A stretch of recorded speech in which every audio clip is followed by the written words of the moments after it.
Welcome to Doings of Doyle, a podcast dedicated to the works of Sir Arthur Conan Doyle, the creator of Professor Challenger, Brigadier Gerard, and, of course, Sherlock Holmes. I'm Mark Jones. And I'm Paul Chapman, and together we'll be exploring Doyle's eclectic bibliography to understand more about the great man's life and work. We'll be discussing his fiction and non-fiction, the well-known and the obscure. And stopping by Baker Street along the way. You can find out more at doingsofdoyle.com or follow us at doingsofdoyle on Twitter. This episode we're going to be looking at The Winning Shot, a short story written in 1882 and published anonymously in 1883. It tells the story of a young woman's encounter with a sinister mesmerist, Dr Octavius Gaster. So Paul, this was one of your suggestions for the podcast.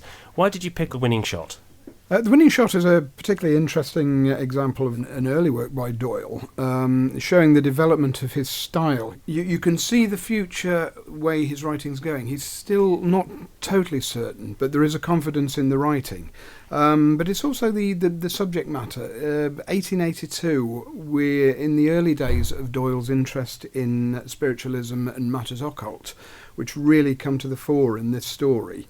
It's also very interesting in that there's a foreshadowing of certain Sherlockian elements as well. So it's got everything in there that way. But it's also interesting in that it was published in 1883 and then never republished in Doyle's lifetime. And it's one it's quite fascinating to speculate as to why it was that this story just wasn't reprinted while he was still alive. Yeah, it does seem to have passed most people by, this one. So before we get into the story in full detail, we'll give you a very quick synopsis of The Winning Shot. The story begins with a newspaper cutting that cautions the public against Dr Octavius Gaster, a Swedish traveller described as being of great height with flaxen hair and a deep scar upon the left cheek. The advertisement was placed by the narrator, Miss Lottie Underwood, a young woman who lost her fiancé on the eve of their wedding. Lottie's story takes place in and around Toynbee Hall at Rober in Devon, the home of Colonel Pillar, whose eldest son Charlie is Lottie's fiancé. One evening, Charlie and Lottie walk onto the moors to enjoy the last hours of daylight. They're startled by a figure silhouetted against the moon on a rocky ridge high above them. The strange, cadaverous man approaches and introduces himself as Octavius Gaster. Though Charlie is at first angry with the man for startling Lottie and probably for startling himself, he invites the stranger back to the hall rather than leave him to his fate on the moor. On their way back, Gaster tells of his recent travels and how he survived at sea in an open boat. His companion on that occasion, desperate to avoid starvation, died of blood loss after cutting off and consuming his own ears. Gaster himself says that he survived by the power of his will alone. At the hall, Gaster quickly ingratiates himself with the household with his stories and immense knowledge of the world. Lottie's mother, however, notices Gaster taking an unhealthy interest in her daughter. Lottie is dismissive, but still harbours suspicions of the stranger, which are heightened when she chances upon him rocking in silent mirth at a newspaper article. It tells of the death of a sea captain who had an altercation with a ship's surgeon he regarded as a necromancer and devil worshipper. If that were not sinister enough, shortly after, Gaster gets into an argument with Charlie and his friends over the existence of the supernatural. Lottie's mother is correct, and soon Gaster makes his advance on Lottie, offering untold glory, riches, and power. She is saved by Charlie, who fights Gaster and draws first blood before the malevolent visitor escapes. The mood of the hall lifts, but Gaster is not gone, and the next day Lottie sees him in the crowd at a local rifle match. When Charlie, one of the team captains, steps up to take the winning shot, Gaster is seen staring into space, mouthing silently and foaming at the mouth. At that moment, Charlie is startled to see a figure closely resembling himself standing in front of the target. The crowd can see nothing and persuade him he's imagining things. He takes the shot and drops dead on the spot. But Gaster's revenge is not yet complete, for there's one more event to come. And we'll get to that towards the end of the podcast. So that's a bit of a taste of the story, but before we get too far into the details, Paul, can you tell us a bit about the writing and the publication history? Well, the story was actually published in July 1883 in Bowbells magazine, but it had been written about a year earlier, probably June, July 1882. when his life was changing. He'd moved very recently to Southsea, Portsmouth, to try and set up on his own as a doctor, and was writing in his spare time. This story comes at a time when he's obviously in flux professionally, but there's also a degree of he's in flux in his personal life as well. He's trying to establish himself in this new life, and he also looks back on his old life in Edinburgh, the family life, and there's elements of that also enter into the story, which we'll go into as we discuss the main villainous protagonist or antagonist, I should probably say, of the story. Mm. So it's in late spring 1882 that Doyle moves to Plymouth, where he's in practice with Dr. George Budd, an interesting character who appears in Doyle's memoirs and also in disguised form in the Stark Munro letters. And the short story as well, Crab's Practice. But Budd actually kicks Doyle out after about 6 weeks and suggests that he will help him, give him some money to set up in practice elsewhere. In fact, that money I don't think ever really materialises. It's a he promises Doyle £1 a week, I think it was. That's right. To set up on his own, and then when Doyle begins to settle in Portsmouth, Budd springs this on him that he's actually not going to give him his money because he's supposedly found a letter from Doyle's mother criticising Budd and basically saying that Budd is an out-and-out rogue. That's right. So Doyle makes a trip to Tavistock on the western fringes of Dartmoor to look for a possible place to set up practice, and in the end he actually settles on Southsea instead of Tavistock. He actually complains, I think, that Tavistock has too many doctors in one of the writings of the time. But it's interesting because this is a point in time where Doyle has actually gone to Dartmoor, which is the setting of The Winning Shot, and also the setting of several other Doyle stories, most notably The Hound. Yes, this is the first of 5 different stories that Doyle set on Dartmoor. This is the first. He wrote 2 Brigadier Gerard stories, How the King Held the Brigadier, which was published in 1895, and How the Brigadier Triumphed in England, also known as The Brigadier in England, in 1903. Of course, besides The Hound of the Baskervilles, we also have Silver Blaze from the Sherlockian canon, which is also set on Dartmoor. Mm.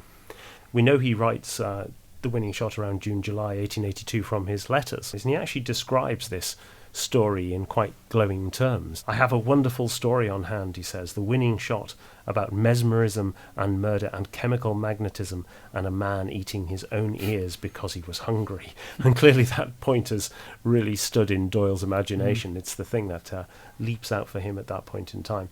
But he has quite a difficult time getting this story published.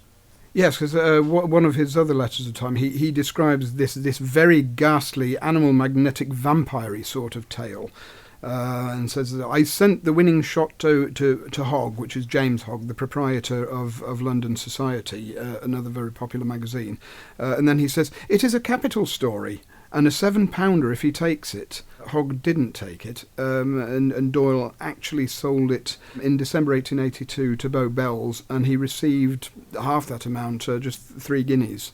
He did write something else around this time, which is provides a bit of a side note on this. He's very interested in photography and wrote an article called Dry Plates on a Wet Moor about his trip to Tavistock. And actually there's a description in there that relates to the wildlife on Dartmoor, which is lifted and appears almost word for word actually in the Winning Shot itself. So The Winning Shot is then published in Bow Bells in July 1883, but like you say, it wasn't really picked up and repeated elsewhere, except there was a pirated edition, a very peculiar pirated edition, which included supposedly a story called An Actor's Duel written by Doyle, but in fact it wasn't an actor's duel written by Doyle, it was an actor's duel written by somebody called Campbell Ray Brown. Doyle had written a story called An Actor's Duel, but it was actually printed as the Tragedians. The Tragedians, yes. That's it, the Tragedians. So yeah, so this has this is a story that is written at an early stage in Doyle's career, and you can see him honing his skills as a writer, but also learning his way around the publishing industry at this point in time, trying to get the best deal he possibly can for this story. But actually, it sort of disappears off the radar after it's published. It doesn't really reappear in many other places. Yeah, it's quite an odd thing that this story essentially disappears after its publication in Bowbells.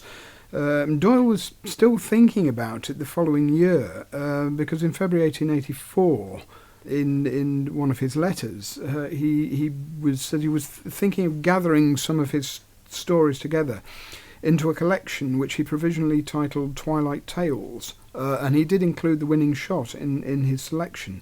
But this particular anthology never appeared, and the story itself seems to have gone out of Doyle's mind, whether just through forgetfulness or through a deliberate wish to suppress it.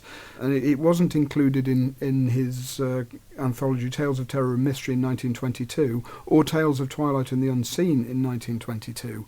And so they were later put into the complete Conan Doyle stories, which has been the backbone of most of the non-Sherlockian stories we know. So it's dipped out of sight, and it is a real shame that this has happened. So hopefully people will pick up on the story again, and it will become more widely known. And people can pick this up now in printed form, because it was in the Oxford World Classics edition of Gothic Tales, with an introduction by Darryl Jones and some footnotes from Darryl Jones as well. So people can actually pick up this story in print today. So let's talk a bit about the story itself, and the most obvious question to begin with is Octavius Gaster a vampire?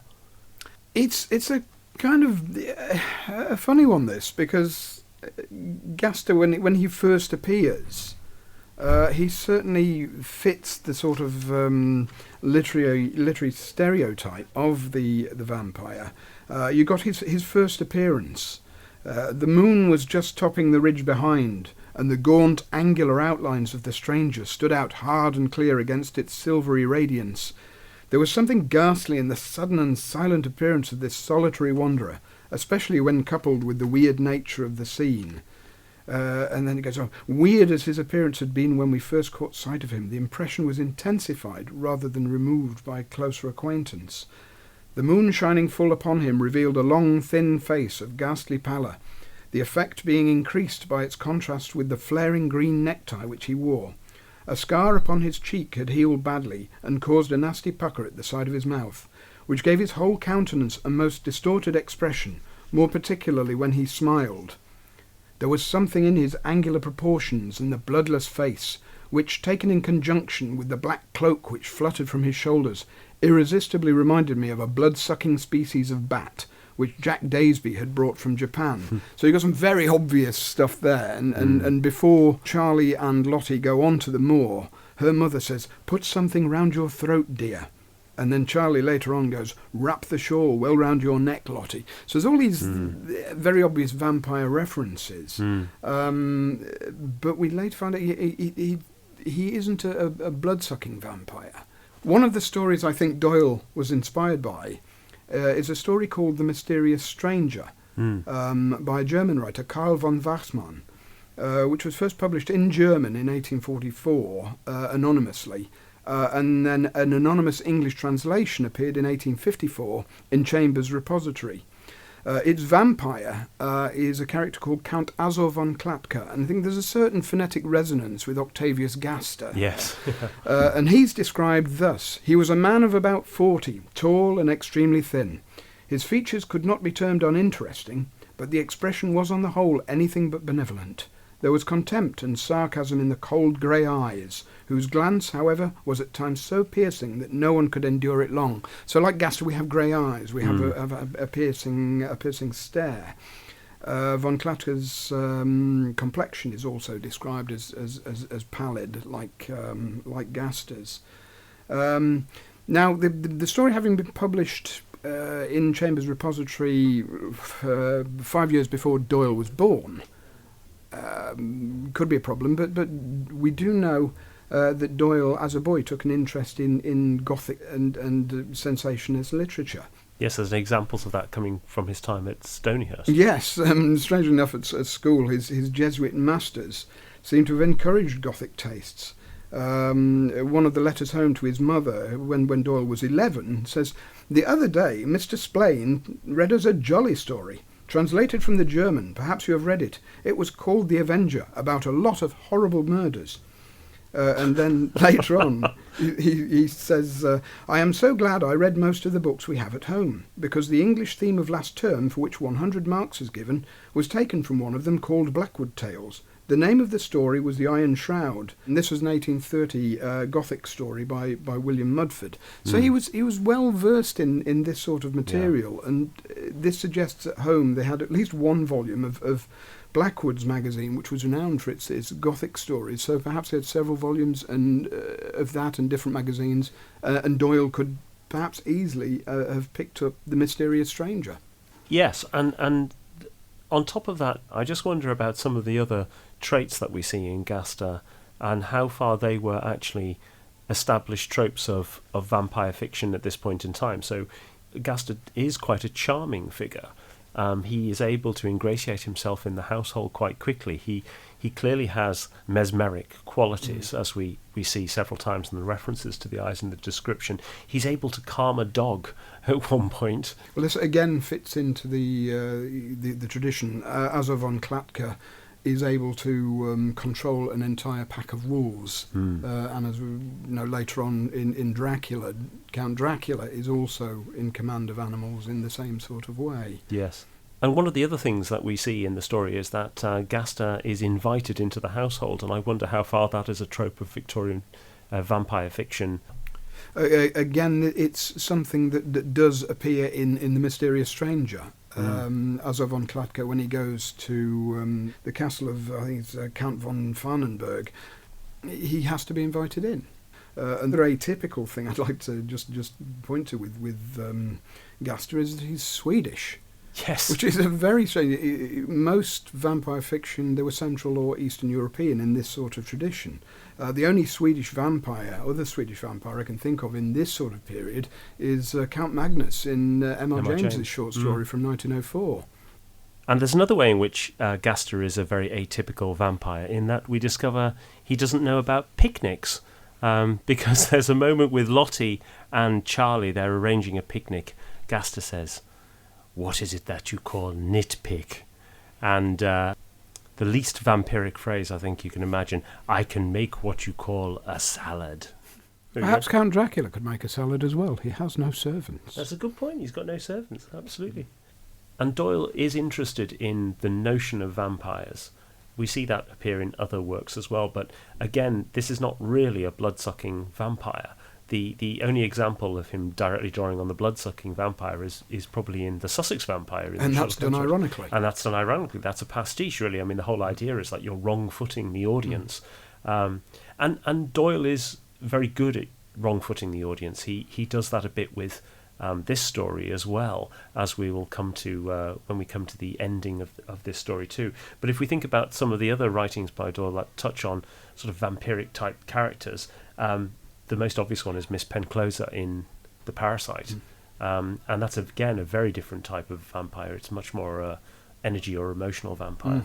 And the same with a story which was published in the year after The Winning Shot with John Barrington Cowles, where you almost get a female version of Octavius Gaster in the person of Kate Northcott. Yes, that's a terrific story, actually. We'll have to do that one at some point as well.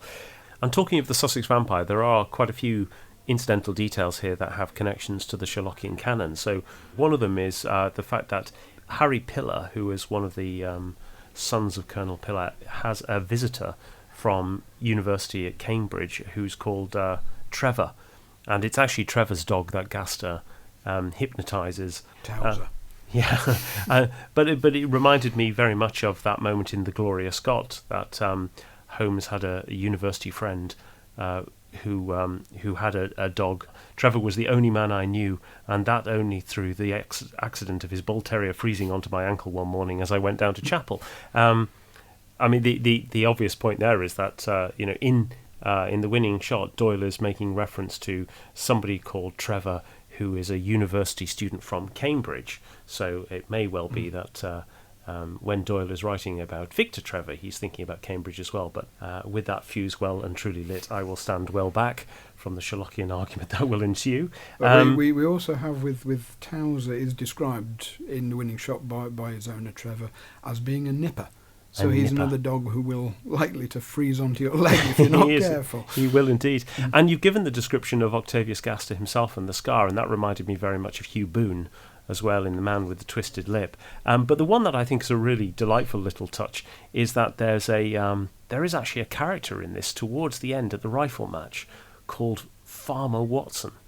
And I'm going to give a warning to any listener from Devon here, because the actual sentence is written in dialect. He's looking at Gaster and says he bain't foaming like Farmer Watson's dog took bullpup what died mad of the hydropathics. So we know from Study in Scarlet that Watson kept a bullpup, supposedly, but here you've got a character called Watson and a bullpup in the same section. And then probably more substantial Sherlockian connections, the fact that you have this terrible story of the ears reminds me a bit of the cardboard box, but probably the most obvious connection is actually the Hound. It's the Dartmoor setting, and the fact that the first time you see Octavius Gaster, he is silhouetted on the top of a rocky tor looking down on Charlie and him, with the moon behind him. And in fact, if you find the Bowbells first edition, first printing of it in the magazine, the top half of the first page of the printing is in fact the image of the silhouetted man on the rocky ridge, and that scene is lifted in The Hound, where Holmes appears silhouetted on the tor to Henry Baskerville and to Watson. And the other story that's worth a brief nod is The Illustrious Client, because while it's not a vampire story per se, the character of Baron Adalbert Gruner is another character very much in the same vein, if you can use that term with vampire fiction, in the same vein as some of the other sort of energy vampires that you might see in Doyle's writings. Yeah, Gruner is very much, and again, you look at the names, Adalbert Gruner, Octavius Gaster. It's got this similarity is there once more. We have this sinister, mesmeric European coming in and trying to seduce an innocent young English girl, in Gruner's case, stopped in his tracks. But it also they're an interesting pair of stories to compare.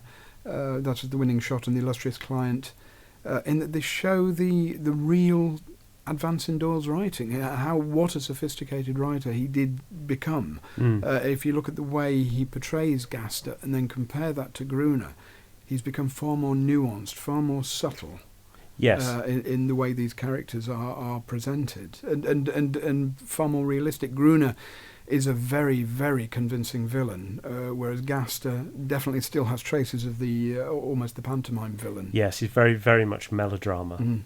And we think we might have found a more personal inspiration for the character of Octavius Gaster, and that's in the real-life personage of Brian Charles Waller. Yes, Brian Charles Waller was an older Edinburgh student who moved in with the Doyle family as a lodger in the early 1870s, and eventually he ended up actually paying the rent for the Doyles, because he was from a well-off family, and the Doyles themselves were in some ways going down in the world at this time because of the growing alcoholism of Arthur Conan Doyle's father, Charles Altamont Doyle.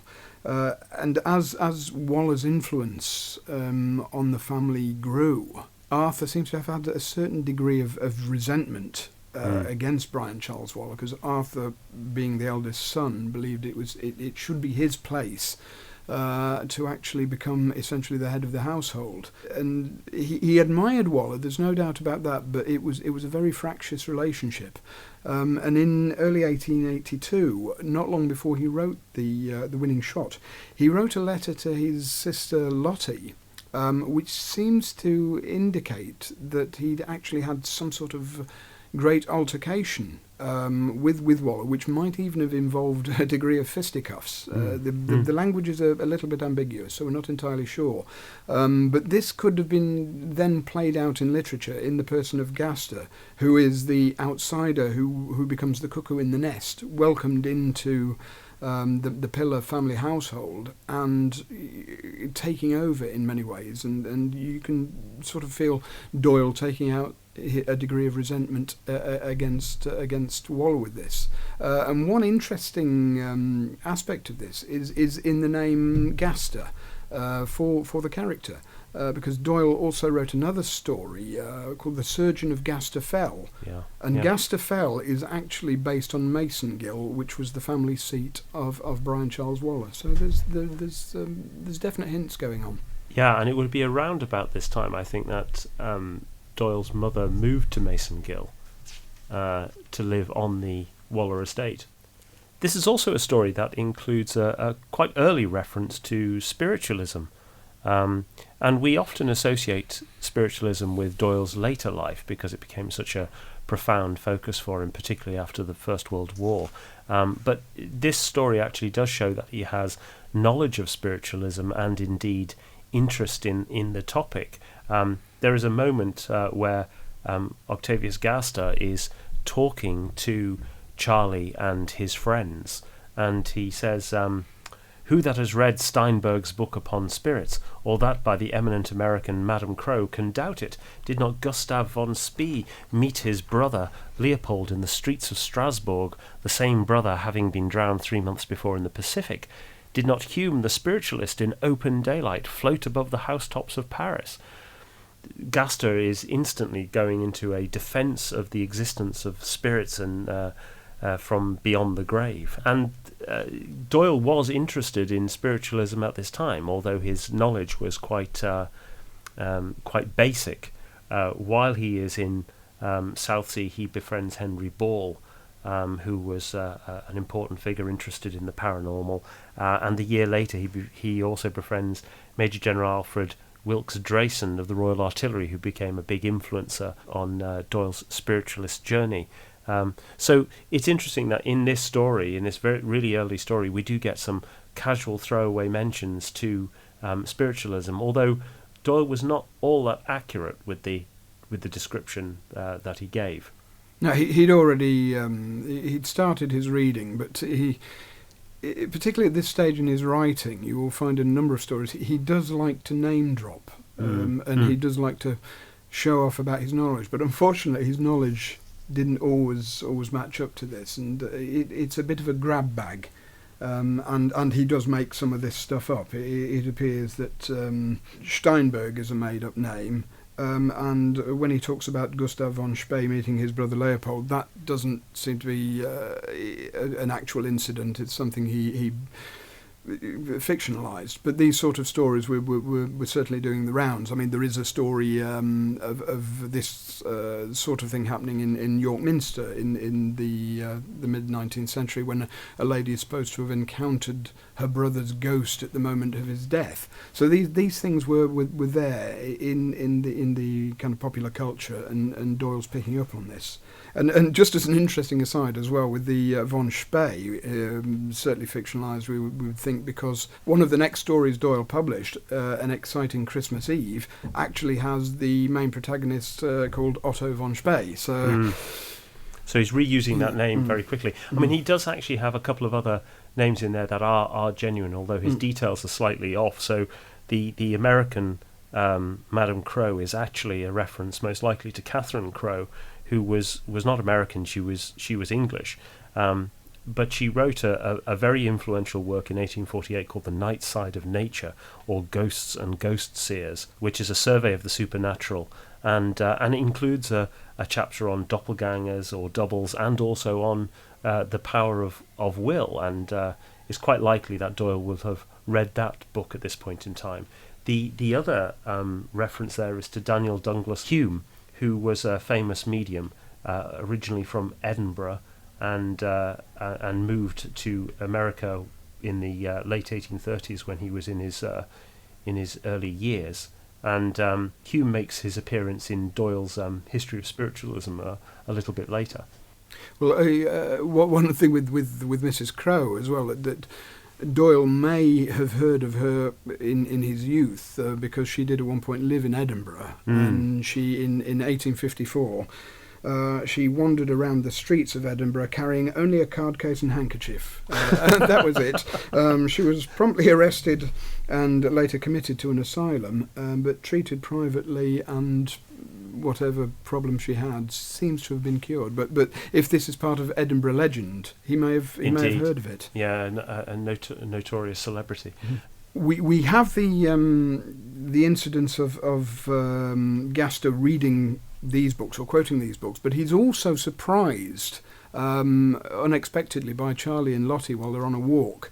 He's reading a book which he usually thrust into his pocket the moment he's seen with it, but they actually see it, and it's an Arabic book. Yes. On occultism, which gives him a sinister air. This is almost like a sort of early version of H.P. Lovecraft's Necronomicon by the mad Arab Abdul al-Hazred. So it's obviously thrown in to give him a bit of a sinister, strange air. And this is also stressed with a newspaper cutting he keeps, which is obviously about himself, about a ship's doctor being apparently responsible in some mysterious way for the death of the ship's captain, who had accused the doctor of being a Satanist and necromancer. And you can't help but wonder, is this Doyle kind of poking fun at himself in a way, in that he'd been a ship's doctor? And if he was reading these kind of books when he was a ship's doctor talking about this stuff, he could have had jibes and jokes thrown at him by the crews of these ships. Absolutely, yeah, very good point. So the story itself is a very early work, and it is quite a naive work in its own way, not without its charm, but also quite melodramatic, as we've said. It's not got the great subtlety of later pieces of work, but very enjoyable nevertheless. But it does have some interesting things going on in the way the story is constructed. One of the most peculiar aspects is that there's a female narrator, which is very unusual for Doyle. Yes, it's. I think it's probably the only time he structured an entire story around this narrative style. I wonder if he might possibly have been influenced at this point by the writing of the great Irish sensationalist Sheridan Le Fanu, whose most famous novel, Uncle Silas, had been published in 1864. And that's about a threatened heiress, and it's written entirely in the first person from a female perspective. And we know that Doyle had certainly read this book because he cribbed aspects of its plot for his later novel, The Firm of Girdleston. That's right, but for all this is a early work, and as I say, it is a bit of apprenticeship work to some extent. There is some very nice writing within here. I'm particularly struck by that characteristic trope of Doyle, that rapid characterisation, particularly of Colonel Pillar.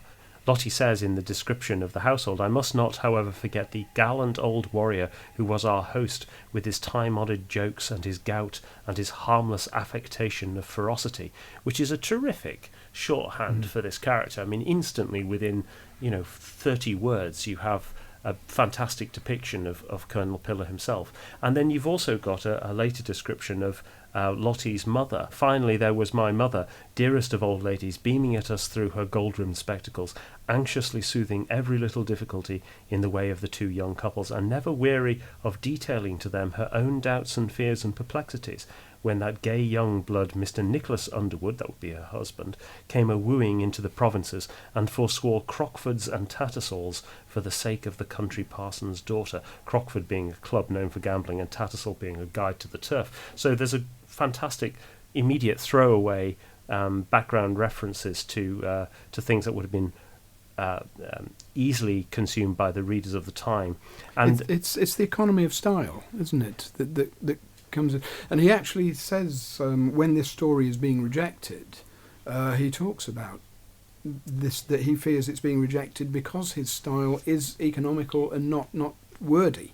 Yes, he does. Which at this point is still fashionable. I mean, I've just mentioned Sheridan Le Fanu, and this is one of the real differences between Doyle and Lefanu is Doyle is economical in his style, and Lefanu is very, very wordy, very prolix. Yeah, and it's a rejection letter he gets from the editor of Cornhill, and he writes to, he writes to his mother saying, "What a fool that editor of Cornhill is. He mistakes originality for crudeness. I affect those brusque, crisp sentences which he thinks are defects." I mean, I think now anybody reading Doyle would regard that as probably being the hallmark of his style, and absolutely the strength. The other thing that's really nice in this story is the use of horror.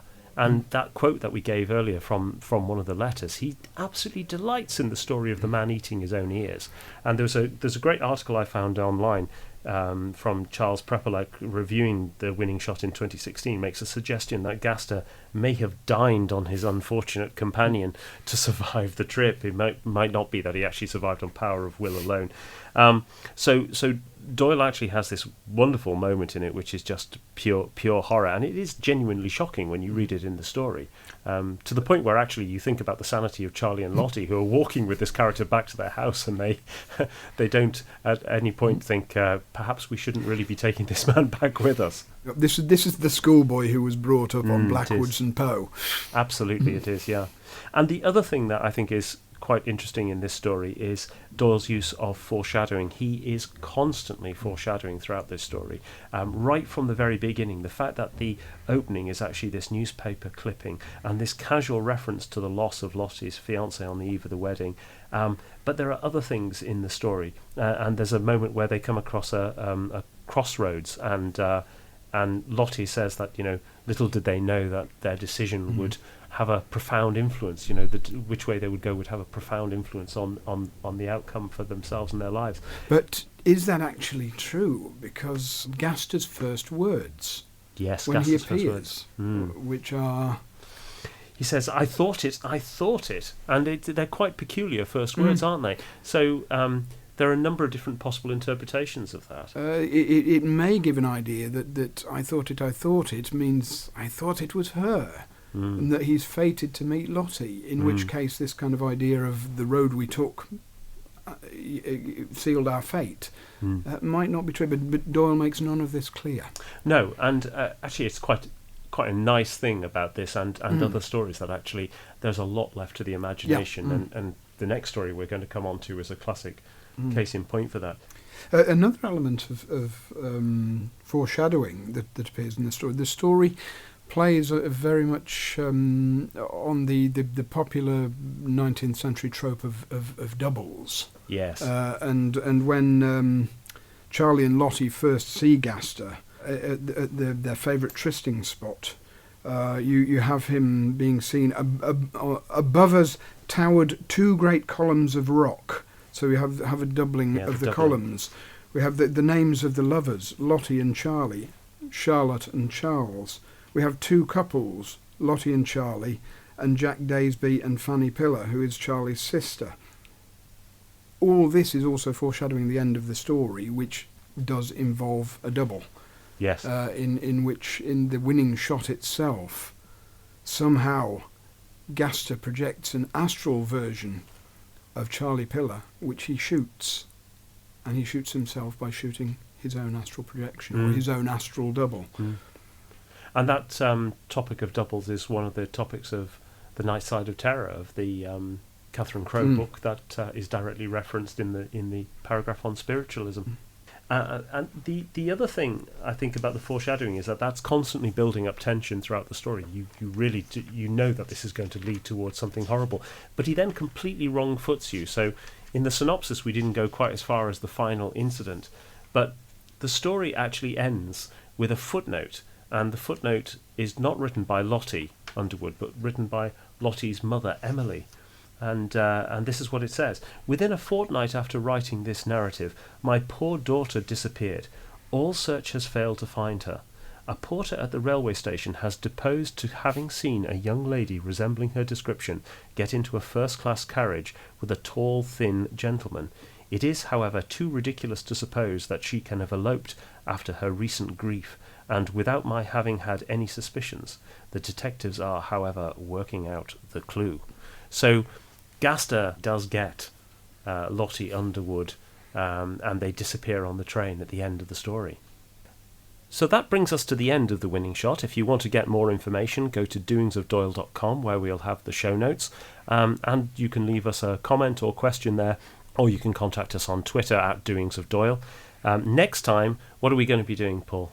We're going to be doing The Captain of the Pole Star, which is one of Conan Doyle's greatest ghost stories, set in the wilderness of the Arctic. Brilliant. So we hope you will join us for that podcast next month. In the meantime, it's goodbye from me. And goodbye from me. Goodbye.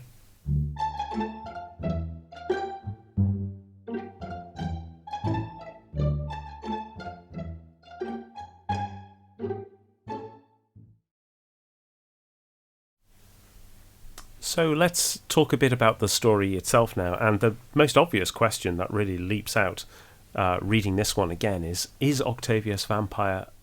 A Gaster. Is he a Gaster? Is Octavius Vampire a Gaster?